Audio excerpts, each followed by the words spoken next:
Hi, thanks for joining us for another short edition of Life Sciences and Biotech CEOs, designed to help founders and others uh, understand better about some of the major issues that are going on in the industry today. Today, um, we are pleased to have with us Peter Pitts, who is the president of the Center for Medicine in the Public Interest. And we're going to talk a little bit about the IRA, which is affecting every company in the business. Peter, the Inflation Reduction Act, as it's called, authorizes the price negotiation for a group of medicines selected by the government, and interestingly allows no public pronouncements after the fact by the companies, which is strange. What impact do you think that'll have on future innovation, and from the perspective of the Center for Medicine in the Public Interest? Thanks, Tim. That's a great question, and it really cuts to the heart of the issue, which is the government doesn't negotiate, the government sets prices. Right. And price controls equal choice controls for patients. And price controls, I think, also sends a very chilling message to innovators and to the venture capitalists that are betting on their success, that even if a molecule comes to market, it's not likely to recoup its investment costs. Right now, that's true. I think half of the products that are approved by the FDA don't make back their investment. That's not even counting the overwhelming majority that never even make it to the FDA, that die, in phase 2 or mid phase 3. I guess the point is that the government has always negotiated prices. People saying, well, the government was never able to negotiate. That's just not true. The government has always negotiated. It continues to negotiate with pharmaceutical manufacturers. This is different from that. This is dictating what the price is. It's a false metric. It's a bad idea. It will be chilling to innovation. And a lot of companies, both large and small, have already said that they're killing programs precisely because of this piece of the legislation. Let's talk for a minute about the impact of the IRA on patents, particularly for rare disease indications. How will this impact traditional industry funding? Well, relative to patents, the IRA is pretty chilling, but what's even worse is that late last week, the government said that it was going to start reconsidering the Bayh-Dole Act and its march-in provisions to also include the price of a product, which is entirely absent from the legislation, and I think really quite negatively skewed towards the intent of the legislation. Bayh-Dole is supposed to create greater reasons for academia to work with private industry. And attacking patents based on what a product's price is going to be is going to have, again, a chilling effect on that. These aren't unintended consequences, because we know those consequences are going to be. It's just bad policy. And I think that if politicians are looking for sound bites to attack industry in a political season, they're doing it to the detriment of innovation and to the health of patients. Wasn't the Bayh-Dole Act originally meant for defense issues? Not Bayh-Dole covers a whole variety of issues, and basically the theory is it focuses on if the government has had a hand in funding discoveries, that they should have a hand in the profits of those products. And whether it's defense products, not my area of expertise by any stretch of the imagination, but certainly also in medical technologies, it's crucial because people in academia do very important early stage research, but that does not make the rubber hit the road. That happens when companies take the risks to do clinical trials and do test manufacturing and go through the long and arduous and expensive FDA process and work with people that reimburse the insurance companies. That's where the rubber meets the road. And that's why you need academia plus private industry. And actually, when you look at all of the cases that the government has brought through Bayh-Dole, they've basically lost all of them. Most notably remdesivir, which is a therapeutic for COVID. The government wanted to march in and take the patent, and it went through the court, and the patent court said, nope, you didn't do enough. It was largely this company, Gilead, that did all the work. So, the sound bites are oftentimes very different from the reality. I know, a shocker when it comes to Washington. Right. And then, in addition, we have some pretty aggressive antitrust tactics at the FTC, impacting future industry funding structures, particularly as it pertains to smaller, currently private biotechs. What do you think, in the end, that funding structure might look like, or not, if this sort of tactic continues? I mean, whether it's the FTC and kind of issues on generic drugs and biologics, whether it's the U.S. Patent Office talking about, evergreening certain types of patents, whether it's, CMS talking about reimbursement strategies, it all comes down to the same thing, which is setting government up as the enemy of innovators. And that's not the way we want it to happen. We need to work together. Industry needs to work together with government and academia. It's an ecosystem for success. If you're trying to set up good guys and bad guys, that's great for being on Face the Nation, I suspect. But when it comes to actually bringing new medical technologies to market and making sure patients have access to them, it has the opposite effect. It has a chilling effect. And again, once again, when politics is one thing, public health is something else, and you can't pit one against the other to score cheap points because the damage is profound. Let's circle back to patents for a second, because doesn't the IRA severely impact sort of the broadening of those patents? One indication becomes several, and then you kind of lose the patent protection on those several.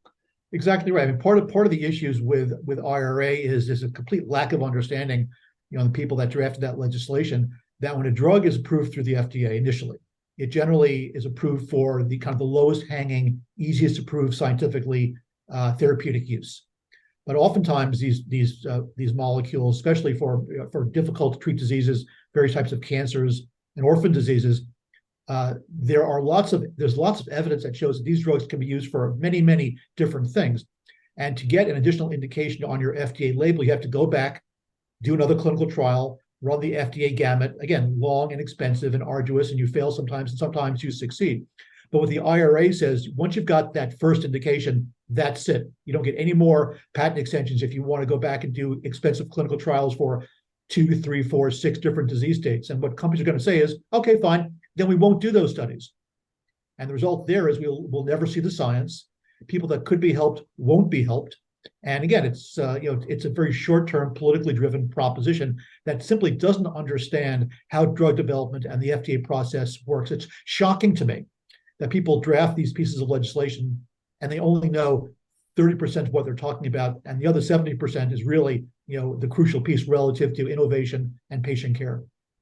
Do you happen to know what the numbers are on something like a Keytruda, which is now, indicated for seemingly every type of cancer, but of course it started with one. Yeah, I mean, Keytruda is a great example because when that drug was first being discussed, people didn't know what to do with it. And they finally found kind of one of the lower hanging oncology indications, got it through the FDA, and then they realized, oh my God, this drug does so many things. And as you know, Tim, when it comes to orphan diseases and certainly in oncology, generally speaking, the best practice is often off-label practice. But you want good science, you want good data, you want these indications to be on the label for lots of reasons, not the least of which is it gives doctors more faith to use the product, and it's easier to get the drug reimbursed through insurance companies and certainly through CMS. So when you send a signal that once you get your first patent, the clock is ticking, good luck, companies are going to say, we're not going to do any more clinical trials. And you look at Keytruda, which now has like 25 indications, and growing, right? It's a workhorse drug. We never would have known that, and that Keytruda is not the only product that's like that. You want these drugs that all of a sudden become the foundation of all sorts of crucial care to have a full hearing, to be able to invest in creating robust new data sets, to give doctors more information, to save people's lives, to extend people's lives, to give them faith that the drugs will actually work. IRA basically is saying, nope, one indication, too bad. It's trading, theoretical short-term savings for very real long-term, patient impact. That's kind of a sad I mean, I don't want to sound overly negative here, but the fact that these pieces of legislations are passed, and the president says, "Oh, it's going to save all this money," it's not, because when you look at the impact of IRA, not one patient's copay is going to be reduced by 1 penny. When patients say my drugs are too expensive, what they mean is my copay is too expensive. It's not the list price of the drug that you read about in the Wall Street Journal. That's a meaningless number to patients. What patients care about is the price at the pump, so to speak. And IRA is not going to change that one iota. What will change is that there'll simply be fewer drugs for them to use. No bueno. I wonder, just offhand, if you have any thoughts about the proposed changes in pricing at CVS. I think that's interesting. The CVS idea is to change what CVS pays for the products that it sells to patients. It really will impact CVS from a out-of-pocket proposition. But then again, it's not going to change the copay structure one bit. Patients are going to come in, they'll pay exactly the same or more. The problem here is that these third-party distributors at CVS is really exactly that. They remove literally hundreds of billions of dollars out of the healthcare system direct to the bottom line of their parent companies. You see, these large companies like CVS are owned by even larger companies, prescription benefit managers. And these are public companies. They're for-profit companies. They're bringing a lot of money to the bottom line. They don't really bring any added value to the public health.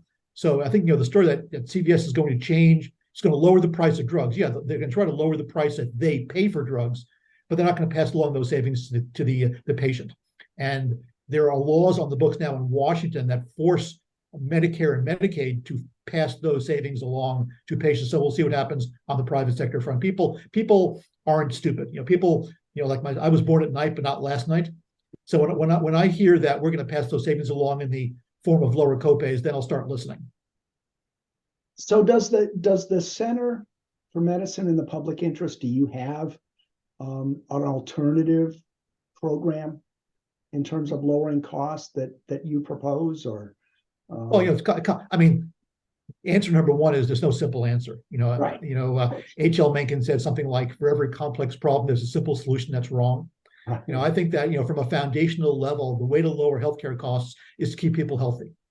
And right now we're on a very precarious part of the demographic healthcare curve. We have a lot of people living longer and they're sick. So the point is to get people living longer and they're healthy. And I think that if we invest in innovation, that's going to happen. If we enhance health literacy in this country, that's going to happen. There's no magic bullet like we want healthcare like in Europe, whatever that means. Something like 90% of the drugs used in the US by volume are generic drugs, which are lower in cost in the US than they are in Europe or Canada, but no one talks about that. But I think foundationally moving forward, a healthier, better educated population with drugs that actually get the job done is what's going to happen. The reason that we spend so much money on healthcare in this country is because there are things to spend it on. And we also carry a lot of other countries, a cost burden on the shoulders of Americans. That's not sustainable. So the rest of the world, certainly the rest of the developed world, the West, so to speak, needs to step up and accept the responsibility to pay a little bit more so that the cost of research and development is more equitably shared kind of across all therapeutic areas. It's interesting. I'll give you a personal anecdote here because I have a technology consultant that I use in the business. He happens to live in the Netherlands, although he's British.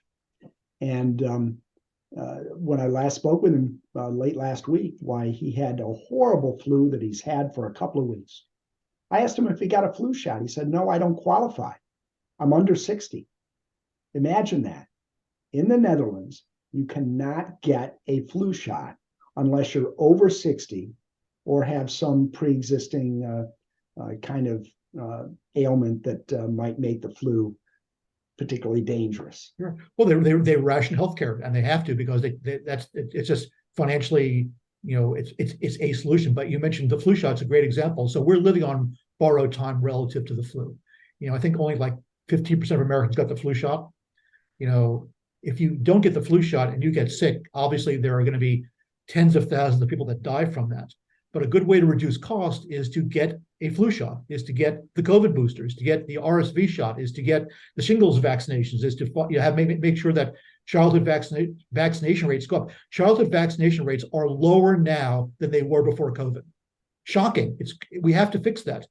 So lowering costs, that's where it starts, is doing the right thing and preventing disease. And vaccines are an amazing tool for that. We're not really paying a lot of attention to that. So in consideration of all these negatives, Peter, particularly in terms of the consideration that drug discovery and promise is increasingly around personalized medicine, what would be your advice to biotech founders in terms of identifying market segments and raising capital in light of these new IRA requirements? Well, I think, even before IRA, now assuming, who knows, IRA may be, those certain codicils of IRA may be viewed as unconstitutional pretty soon. But I think, my advice to developers, both large and small, but especially small startup firms, is be a little bit more honest with yourself. I've met with a lot of these companies with, the president/chief scientist, and they say to me, this molecule is a game changer. It's going to change the dynamics of the industry. Well, if I had a dime for every time I heard that, I'd be living in Florida playing pickleball. A lot of it is just being more realistic about how the system works.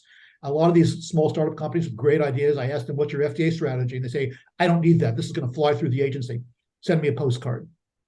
I think a lot. So my advice going forward with IRA or without IRA is just be more realistic, not just about the value and size financially of the therapeutic area, but of how any given medical technology fits into the treatment paradigm, and really give that some hard thinking.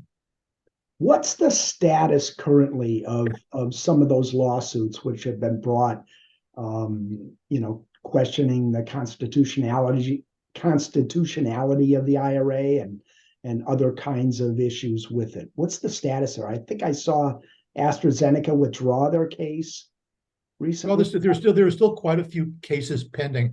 I suspect they'll probably be brought into one large case. Again, I'm not a lawyer, and the cases aren't being argued on whether or not these are good for healthcare. It's being argued on constitutional grounds that are way beyond my scope of understanding. But when you start putting legislation in place that does not take into consideration the repercussions on the whole ecosystem, we're heading down a bad path, and you end up in lawsuits. And lawsuits of this kind rarely advance healthcare. The non-interference clause relative to federal negotiation was not drafted by right-wing lunatics. It was drafted by Ted Kennedy and Tom Daschle. Because they recognize that government price controls lead to very bad places, that it really forces people to tone down innovation. It sends a message out to venture capitalists to invest someplace else. They got that, and we succeeded because of it. And again, if you allow political talking points and the demonization of big pharma, so to speak, maybe you pick up a couple of votes, maybe you don't, but in the long term, it does real damage to the innovation ecosystem. Well, the IRA is just another in a long list of recent issues facing biotech and its founders. These are serious. As you say, this is a high risk proposition, investing in biotech, and unless you give people appropriate and fair rewards, they'll go do something else with their capital. Right. So it's a difficult thing, and something that maybe should be reviewed with a better perspective. So I thank you for sharing that with us, Peter, and I wish you all the best in your efforts to try and make some sense out of a very difficult new policy in Washington. Well, thanks very much. Thanks for the time. It's complicated, it's difficult, and if we all pull in the right direction together, we can end up in a good place. Thank you. Thanks for tuning in to the Life Sciences and Biotech podcast. We'll see you in the next episode. The information contained in this website and podcast are purely informational and not considered investment recommendations. Tim Doherty's participation in Biotech Insights is separate and apart from his role as an investment advisor representative. Nothing contained herein can be construed as a recommendation or endorsement of any of the companies discussed. Tim Doherty also has no financial affiliation with any of the companies mentioned in this communication. Tim Doherty makes no representation that the information contained in this material is accurate and is under no obligation to update this information as changes occur.